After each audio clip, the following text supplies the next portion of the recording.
Hello, welcome to my channel. Today we're looking into the disappearance of Justin Keith Burgwinkel.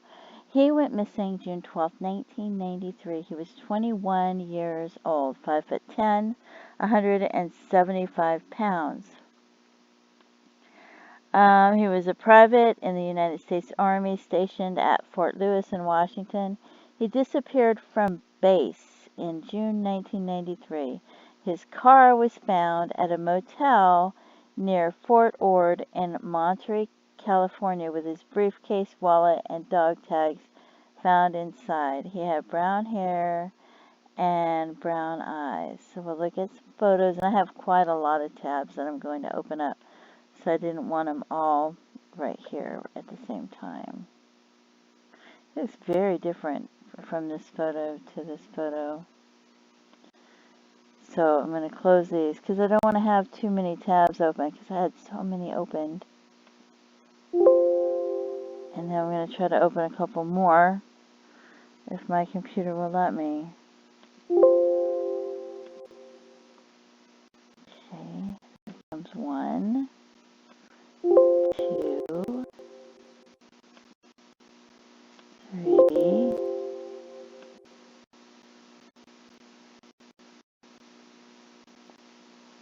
4.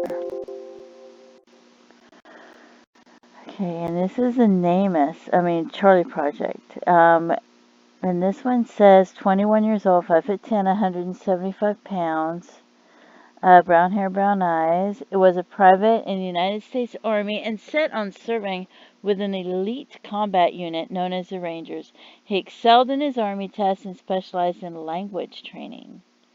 Burgwinkel was stationed at Fort Ord in Monterey, California, where he met and dated, I'm not sure how to pronounce her name, Lolanda Antunes. Antunes stated that after several months of dating, he began behaving oddly and he would abruptly end their dates with no explanation. After 3 years at Fort Ord, Burgwinkel, he was transferred to Fort Lewis in Washington. 2 months after the transfer, Burgwinkel took a 2-week leave and visited her. She said he came back with a briefcase which he would never open in front of anyone. She recalled seeing him opening the briefcase and shredding papers from inside of it into pieces. She recalled 2 more bizarre incidents. She found him sobbing in her living room. The other incident involved a phone call for him that she received saying the mission's off. He reportedly became enraged when he learned about the phone call. He returned to Fort Lewis after the visit and purchased 2 handguns and more than 100 rounds of ammunition. He failed to report back to Fort Lewis and was declared AWOL. Burgwinkel stayed at Antunes' apartment during this time and resumed his secret trips to Fort Ord. Antunes said that when she pressured Burgwinkel for an explanation, he referred her to the movie White Sands, a suspense film about the intrigue-filled world of international arms smuggling. He disappeared on June 12, 1993. 3 months after he vanished, his car was found at a beachfront motel near Fort Ord. Burgwinkel's name did not appear in the motel registry. When the car was searched, his handguns were missing, but his briefcase was found in the trunk, containing his wallet and dog tags. Burgwinkel once told her that if his dog tags were found, that he was already dead. Burgwinkel's family is unsure if he was killed as part of a smuggling operation or if he staged his own disappearance. His case remains unsolved. Clinton, Massachusetts police are investigating. So we'll go through some unidentified. So we have, I did a nameless case search and these are some of them that came up. This is Barstow, California, December 1983. And 5'9" is estimated to the height, but 209 pounds. So I don't think that could be him because that person weighs far too much. But it says it was one of 3 murder victims found buried in the desert. Identity may be established by fingerprints, dental x-rays, and DNA, refer to CODIS. Possible comparison to smiling photographs. So, and this one had a brown leather bomber jacket and was one of 3 people buried in the California desert. So I wonder who the other 2 were. And then we have this one, and Temecula, California, found in 1994, 20 to 40 years old. They don't seem sure of the race. Guessing 5 foot, no, not guessing, estimated 5'9", and I think he was 5'10", so that's pretty close. Estimated year of death 1993 to 1994, but this says 1 month, so it doesn't sound like that could be him either. Skeletal remains found partially in and partially out of a shallow grave in a remote area of Riverside County. Body had been wrapped in plastic and tied with a rope, then covered with lye.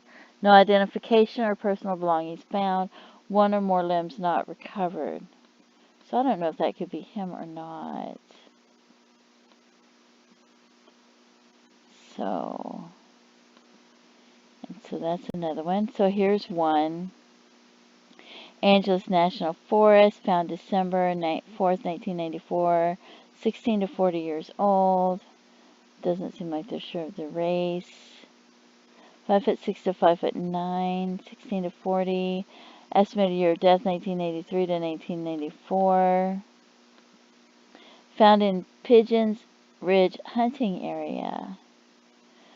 On 12/21/1999, skull additional bones were found at the location. DNA in June 2020, DNA linked the two cases. Cases have been consolidated under coroner case, and it shows the numbers. So, unknown about the hair, completely bald. There was a woman's blouse, a multicolored woman's blouse, size 3, Levi's jeans, size 38-30, cotton socks on the body. Isn't that weird? Those are like cowboy boots, and I don't know if that was that person's clothing or if somebody else put them on them or what. So now I'm going to get some more links.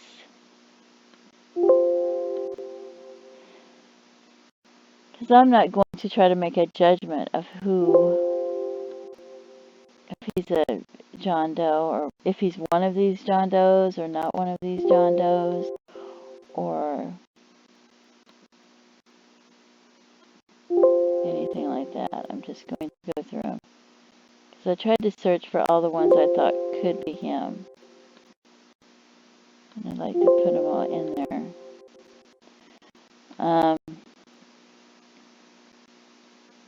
This one is Maricopa County, Arizona. And it doesn't seem like they're sure of the race. Found in an apartment on 2nd Avenue between McKinley and Roosevelt in 1995. 4-inch long black curly hair, brown eyes. So if he was already dead, I don't think that could be him. So, but I'm leaving it in there. And then I have this one is Everett, Washington. And they found the body September 2020, and they were 22 to 43 years old. And it gives a variety of races. 5'3" to 5'9" estimated, cannot estimate the weight. And let's see, Snohomish County. Skeletal remains found in a wooded area of South Everett.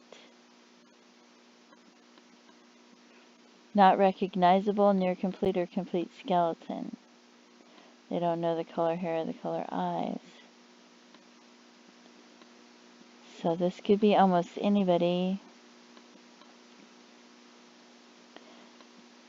Estimated year of death, though, is 1989 to 2019. So that could be him, considering it's in Washington. This one's in Oregon, and there were some other ones in Oregon, I think, but this one just says years prior, so you don't know when they died. And he was found by forest product workers setting beaver traps in a remote forested area in Lane County. So that's in Oregon. And this is in Oregon, and it says estimated date of death a year prior, 5'8" measured, weight unknown, heavy black cotton, hearts of the Outback jacket with leather trim on the shoulder collar area, with some kind of patch on the back. Inside lining is Native American pattern of brown, white, and blue, and horizontal pattern, size medium. So it talks about the different things. He had black Attack Force Air Force basketball shoes with white trim, white baseball cap with a bunny club. So they found him fully clothed on Hood River County land, a quarter mile west of Highway 35 at milepost 92. And then we have this one's all the way in Kansas, but I decided to leave it in. Said he may have been buried for 4 to 6 months, putting his time of death between April and June of 1994. So it's probably not him. But I decided to go ahead and leave it in there. Okay, and then we have Glendora, California, 1973 to 1993, partial skeleton, 10 to 20 years old. And it said, the descendant's partial skull was found on a mountainside in rural Glendora, California at 10:30 a.m., June 24, 1983. Please note that all cases where the sex remains undetermined are assigned as male, so this could have been a female. But I left it in there. And I like that little piece of information so that if some of you aren't aware of that you have it. And I think I will mention it again in one of the other ones.